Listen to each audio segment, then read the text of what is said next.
Let's bring in Republican Senator Markwayne Mullin of Oklahoma. Great to have you. Here is Ron Wyden, the Democrat from Oregon, a senator. He said, is the IRS considering giving DOJ team members access to the IRS integrated data retrieval system? And if so, why?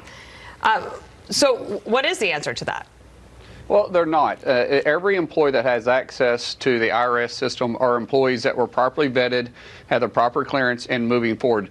That is not Elon Musk right now. The White House has hired an employee that is specifically working with DOJ, but they have all the clearances, they have the access they need to gain the files, and then they're simply bringing the data to DOJ as a whole and saying this is where we're at. When we right now estimate somewhere between $200 and $300 billion of missed payments from the IRS, that's a huge gaping hole. And by the way, that is what they admit to having missed payments on. And so if they, and I've always said this, Dana, if you can show that you're doing 200 to 300 in missed payments, why can't you identify where it's coming from? And what Elon is doing and his team at DOJ is saying, yeah, well, let's identify them and stop it. It's that simple. Yeah, the $4.7 trillion that Jackie was reporting there and the line that was left blank, do you have confidence that we'll find out in the end that that was going to the appropriate place or not? Yeah. 4.7 trillion is huge.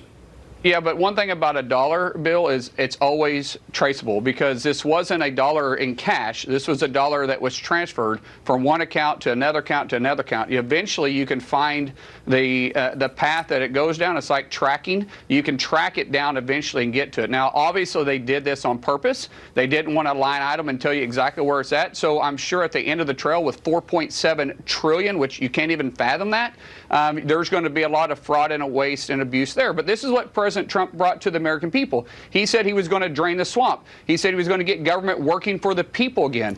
He said he was going to expose the face for the fraud and abuse, and that's exactly what he's doing. And by the way, he brought on the most successful CEO in our lifetime to be the consultant, which keep in mind, Bill, companies, corporations all over the world always hire consultants, because when they come in, they look at it from an unbiased perspective, and they just simply look at the numbers. When you're a business owner, you get emotionally involved in things. Sure. When you're a politician, it could be your pet project that you don't want to get rid of, but that doesn't mean it's right for the American taxpayer. Let's switch topics just quickly, because we led the show with, of course, the plane flipping upside down in Toronto on that landing. Here's Representative Swalwell yesterday. He said, since 2009, how many American airliners crashed before Trump came into office? 0. When does Trump start taking responsibility for the next plane crash? And then Pete Buttigieg, the former Secretary of Transportation, said the flying public needs answers. How many FAA personnel were just fired? What positions and why? What do you make of that? Well, first of all, Pete Buttigieg, who was a mayor, and that was his only qualification, has no right to say anything. Remember, he had 90% of the workforce working from home and didn't require them to come to the office, including himself. And so right now you have Sean Duffy, who is doing his absolute best to bring accountability back to the agency. But I do want to make a point. The FAA has 45,000 employees.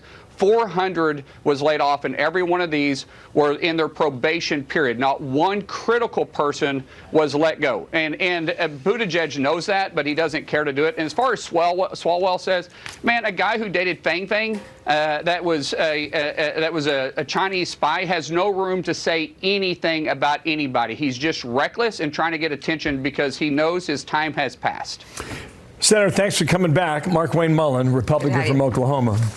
More to come on all that, okay? You bet.